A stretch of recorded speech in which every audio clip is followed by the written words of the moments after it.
tidak untuk melihat apa yang disampaikan penulis, tetapi untuk melihat tulisan ini seperti apa dia hidup dalam diri kita dan seperti apa dia bisa merangkum suasana kita begitu, bukan suasana penulisnya. Kalau saya pribadi seperti asiknya di puisi itu karena kita bisa menyembunyikan sekaligus mengungkap rahasia perasaan. Karena di sini dulu undangan itu disampaikan kalau saya tidak salah. Ya. ada. Mudah-mudahan dia menonton ya. Mudah-mudahan kamu menonton. Catat, saya tidak pernah menyesal berjuang. Iya. Dan buku ini untukmu. Ya. Assalamualaikum warahmatullahi wabarakatuh. Welcome back to my YouTube channel. Terima kasih teman-teman telah klik video ini, dan kali ini kita kedatangan seorang tamu yang luar biasa, anak muda yang keren. Terima kasih banyak telah hadir di sini. Kita perkenalkan dulu ini bintang tamu kita kali ini, namanya Muhammad Reski Ismail. Oke, Muhammad Reski Ismail, anak muda dengan segudang prestasi. Aduh. Jangan lupa subscribe, like.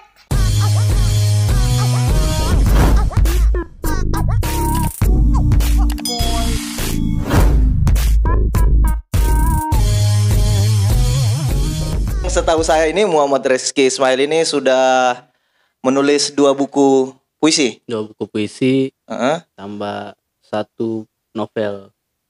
Dia 2 puisi 1 novel. Ini buku keberapa ini? Itu buku kalau yang pribadi ya, yang sendiri itu buku kedua. Ini buku kedua. Buku kedua untuk puisi. Karena setelah Labirin, terus catatan terakhir, terus terakhir ada novel Tajam. Terus ini buku kedua. Oh, ini buku kedua untuk puisi. Untuk puisi. Oke, catatan terakhir. Apakah ini menandakan bahwa ini ini sudah terakhir kali menulis buku atau tidak? Ini kenapa catatan terakhir? Iya. Sebelumnya saya sampaikan terima kasih untuk teman-teman dulu. Oh iya. Kita tidak sempat ini. Silakan. Pertama kali nih ikut podcast begini terus masuk di YouTube. Dari kemarin-kemarin sebenarnya saya minta tolong ini dikasih masuk di YouTube. Tapi terlalu bintang tamunya juga yang hebat-hebat, jadi mungkin baru sempat mengundang ya. Kalau saya sama Pak Muhammad ini guru saya lah. Buku ini sebenarnya buku yang saya tulis apa yang diajarkan beliau dulu waktu di sekolah di SMP. Di SMP dulu.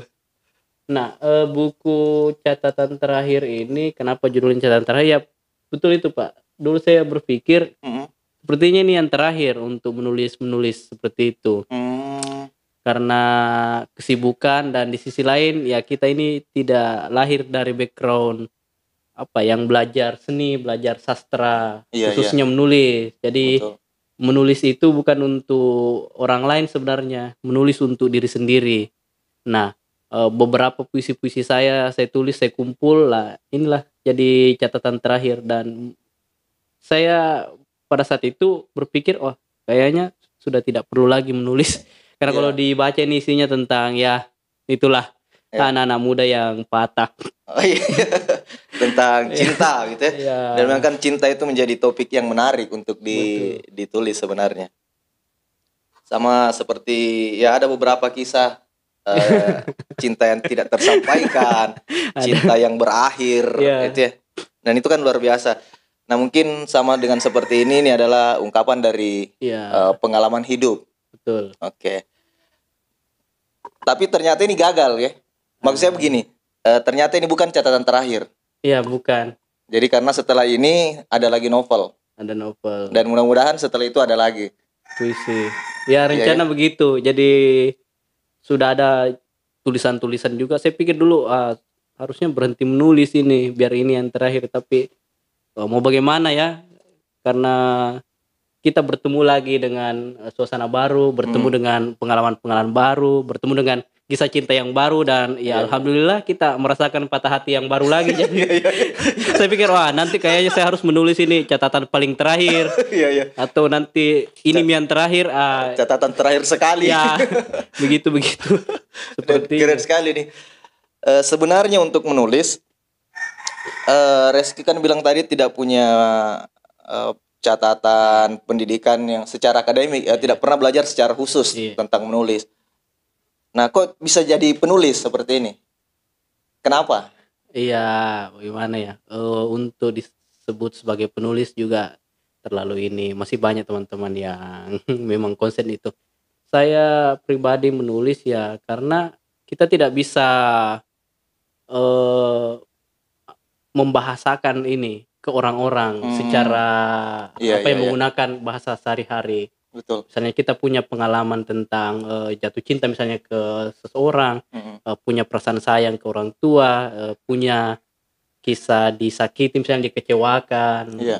diabaikan seperti itu. Dan menurut saya agak sulit membahasakan itu ke orang-orang melalui percakapan-percakapan. Iya. Saya lebih senang menyembunyikan kesakitan-kesakitan itu misalnya ya melalui ya kata-kata yang sederhana seperti itu. Jadi asiknya di puisi itu karena kita bisa menyembunyikan sekaligus mengungkap rahasia perasaan di waktu yang Sama. bersamaan Gitu seperti itu. Bagi kita sangat mengerti tiap kata dari puisi misalnya itu, kita sangat tahu apa maknanya, sejarahnya apa, dan Iya. bagi orang lain mungkin bisa Iya. juga menafsir itu berbeda. Dan Betul. disitulah saya pikir itu yang menariknya dalam menulis. Makanya saya mau ya itulah punya banyak ya, orang patah hati itu begitu Pak. Iya ya. Jadi salah satu syarat untuk menulis harus patah hati. Ya salah Salah satunya. satunya gitu ya. Salah Gitu satunya. ya. Jadi teman-teman yang ingin menulis tapi belum tahu bagaimana cara memulainya, trik pertama patah hati. Ya, kalau mau patah hati cari cewek yang cantik begitu. Iya. Nah, terus pasti patah hati tuh. Oke, betul. Dari sekali. Kalau misalnya mau memperkaya penguasaan bahasa atau kata atau diksi itu perbanyak ya tentu memang harus banyak-banyak juga membaca. Harus banyak membaca. Setelah kita banyak baca, banyak kosakata, ya terserahlah bagaimana kita membahasakan perasaan kita. Tapi kalau yang saya yakini puisi itu semakin ringkas, semakin sederhana, yang isinya tidak membuat biasanya kan kita baca puisi-puisi itu kita seperti membaca buku-buku filsafat Iya. yang agak sulit Betul. untuk dimaknai. Terlalu susah dipahami. Ya, kalau menurutnya Jokpin itu ya termasuk si Sapardi juga meyakini bahwa puisi itu ya bunyi, jadi bukan seperti apa bahasa, sesastra apa bahasa. Meskipun ada teman-teman yang mungkin menggunakan itu, tapi kalau saya pribadi ya semakin sederhana, semakin bisa masuk ke segala suasana, maka itulah puisi yang bagus untuk saya baca kalau saya pribadi. Betul. Jadi kan ini pemahaman kita terhadap karya sastra puisi ini kan beda-beda juga sebenarnya. Betul. Ada orang-orang yang menilai bahwa tulisan itu harus sulit untuk dipahami, menggunakan diksi-diksi yang luar biasa. Ada juga yang mengatakan bahwa yang biasa-biasa saja. Ya, betul. Nah gitu, yang jelas intinya penulis mampu menangkap apa yang kita sampaikan. Iya. Gitu ya. Betul. Walaupun pada akhirnya apapun tulisan kita, pembaca lah yang menentukan bagaimana maksudnya. Iya, betul. Dan iya itu betul Pak. Semakin penulis menangkap maksudnya, maka semakin keliru dia membaca kita. Oh gitu ya. Tapi benar membaca dirinya begitu. Karena pembaca itu mencocokkan tulisan dengan dirinya. Iya. Sembari berusaha untuk membaca apa suasana kebatinan penulisnya. Tapi pasti salah begitu. Karena kita puisi Aku Ingin Sapardi Djoko misalnya. Iya. Itu menurut kita selalu kena dengan orang-orang yang sedang jatuh cinta, yang sedang menyimpan perasaan kepada orang lain, yang sangat sulit untuk menyampaikan perasaannya. Ya, itu pandangan orang lain, tapi saya yakin Sapardi punya hal yang lebih dalam daripada apa yang kita pikirkan dan apa yang kita pahami dari tulisan Aku Ingin itu. Jadi itulah, semakin kita menebak makna penulis atau suasana hati penulis, semakin salah kita. Jadi lebih baik kita membaca puisi ini tidak untuk melihat apa yang disampaikan penulis, tetapi untuk melihat tulisan ini seperti apa dia hidup dalam diri kita dan seperti apa dia bisa merangkum suasana kita begitu, bukan suasana penulisnya. Kalau saya pribadi seperti itu. Iya. Jadi kalau kita membaca mungkin rata-rata membaca sebuah puisi itu dia menyesuaikan dengan apa yang terjadi pada dirinya. Ya, betul. Gitu ya.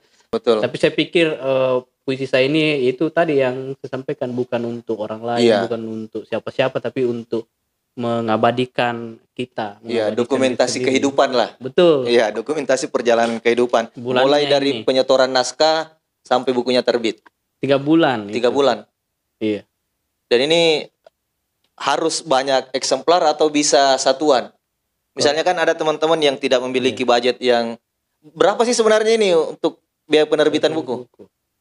Standarnya. Standarnya kalau kita mau yang ber-ISBN ya kan ISBN-nya itu 70.000. Tapi kalau kita pakai penerbit yang bisa menyiapkan indie itu kira-kira satu buku bisa sampai 35.000 kalau sekitar 100 sampai 150 halaman. Oh, 150 halaman. Halaman itu bisa sampai 35.000, 40.000 Satu buku. satu eksemplar.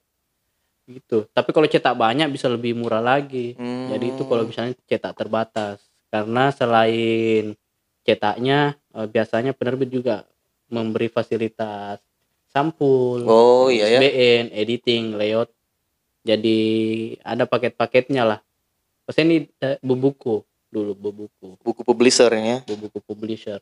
Jadi 10 eksemplar cuma 370.000. 10 eksemplar. 10 eksemplar. Nah, ini teman-teman. Jadi ternyata tidak semahal yang kita Ya. kira ya.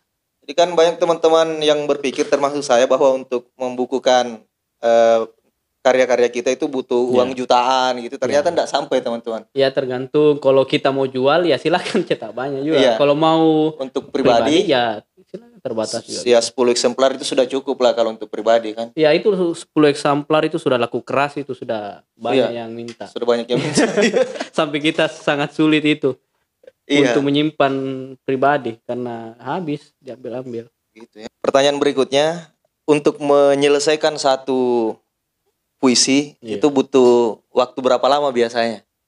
Wah, itu yang macam-macam. Macam-macam.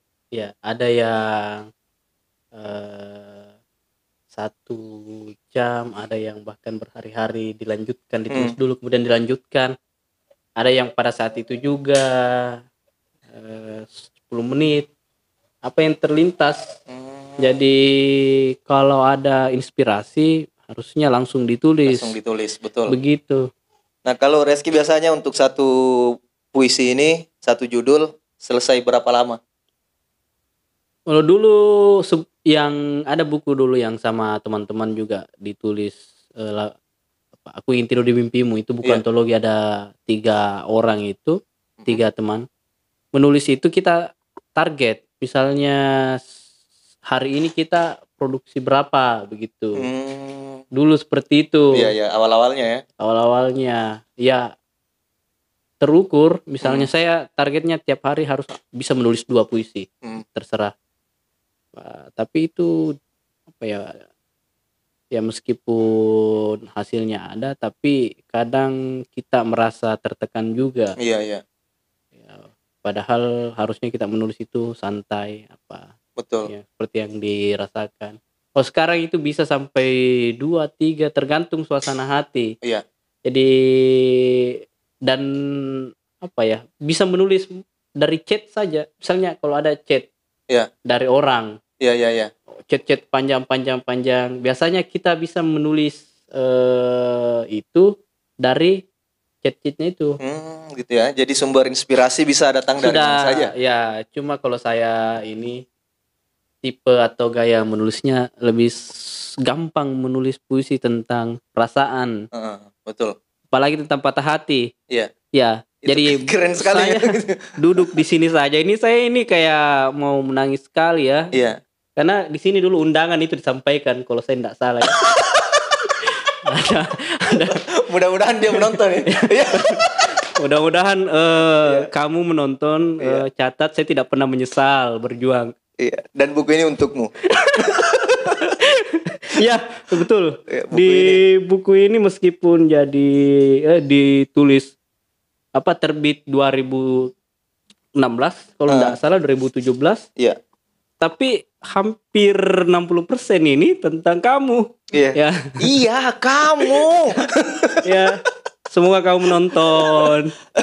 Sungguh saya sangat beruntung. Kau telah membuat saya bisa menghasilkan buku. Menghasilkan. Begitu. Jadi patah hati itu yang harus produktif. Betul. Betul. gitu ya. Jadi kalaupun kita patah hati harus produktif dengan cara menulis. Oke teman-teman, terima kasih banyak telah menonton video ini. Terima kasih Muhammad Reski Ismail telah hadir di tempat ini untuk berbagi kisah, berbagi pengalaman. Semoga bermanfaat bagi kita semua. Terima kasih banyak teman-teman, semoga bermanfaat. Assalamualaikum warahmatullahi wabarakatuh. Waalaikumsalam warahmatullahi wabarakatuh.